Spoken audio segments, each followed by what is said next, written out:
अस्सलामु अलैकुम वरहमतुल्लाहि वबरकातुहू। खैर से हैं तमाम अहबाब, उम्मीद है इंशाअल्लाह बखैर होंगे। और मेरी दुआ यही है कि अल्लाह तबारक व तआला आपको आफियत के साथ में रखे। मोहतरम हज़रात, माशाअल्लाह कल का नुस्खा बहुत सारे लोगों ने पसंद किया, शेयर किया, दुआएं दी। अल्लाह ताला उनको जज़ाए खैर अता फरमाए, उनकी तमाम परेशानी को अल्लाह ताला दूर फरमाए और उनको सेहत और तंदुरुस्ती अता फरमाए। आज भी इसी तरह का एक नुस्खा लेकर आया हूँ आप हजरात की खिदमत में। इंशाल्लाह मुझे उम्मीद है आपको अच्छा लगेगा और आप उससे फ़ायदा उठाएंगे और दूसरों को भी फ़ायदा उठवाएंगे, मुझे उम्मीद है इंशाल्लाह आपसे।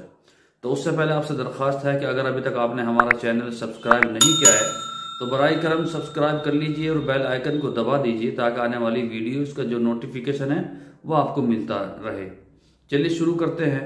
देखिए करना क्या है, ये उन हजरात के लिए है जिनके जो है गाल पिचक गए हैं, अंदर को चले गए हैं, चेहरे पर रौनक नहीं है, बिल्कुल भी चेहरे पर जो है चेहरा मोटा नहीं है, बारीक बदन है, वो फरबा होना चाहते हैं, मोटा होना चाहते हैं, जिस्म में ताकत चाहते हैं, तो उनके लिए ये गिलास बहुत ही शानदार है। इसको गिलास को बनाकर पिए, उनके लिए बहुत ही शानदार लाजवाब नुस्खा है।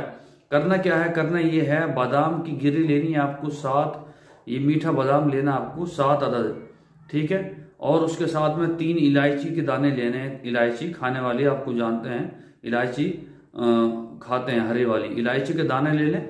और लेने के बाद में फिर इसमें आप 5 या 6 खजूरें लें, खजूर अच्छी खजूर हो, ठीक है।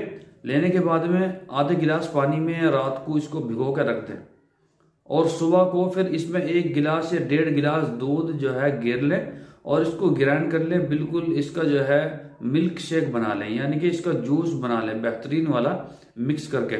और इसमें आप शहद भी गिर सकते हैं, 2-4 कतरे, 10-20 कतरे शहद भी गिर सकते हैं। और अगर आपने इसमें 1-2 चीज और मिला ली तो और फायदा, वो अपने हिसाब से मिला सकते हैं। लेकिन ये अगर तीनों चीजें आप इस्तेमाल करें, मीठे के लिए शहद का इस्तेमाल करें, तो मैं कह रहा हूं कि आपके चेहरे पर रौनक आ जाएगी, चेहरा सुर्ख हो जाएगा, ताकत आएगी, आंखों में रोशनी बढ़ेगी, ठीक है, बदन के अंदर भी ताकत आएगी और चेहरे पर जो गाल जो है अंदर चले गए हैं वो इंशाल्लाह बाहर आएंगे। और इसको कर लेने से ये आपका नाश्ता भी है, बदन के लिए भी बेहतरीन है, जिस्म के लिए भी है, चेहरे के लिए भी है और आंखों के लिए भी है। बहुत सारी बीमारियों में इससे जो है छुटकारा, इंशाल्लाह बहुत सारी बीमारियों से छुटकारा मिल जाएगा अगर आप इसको रेगुलर करेंगे। तो ये आज का नुस्खा था। हो सकता है जो है आप इससे अच्छा बनाकर पीते हों, लेकिन बाद हजरात ऐसे हैं कि उनको ऐसा भी नहीं मिलता, उन्हीं के लिए मैंने बताया कि वो घर पे जो है कर सकते हैं।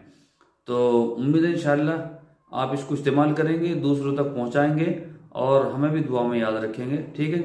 कल फिर मुलाकात होगी नए नुस्खे के साथ। अस्सलामु अलैकुम वरहमतुल्लाहि वबरकातुहू।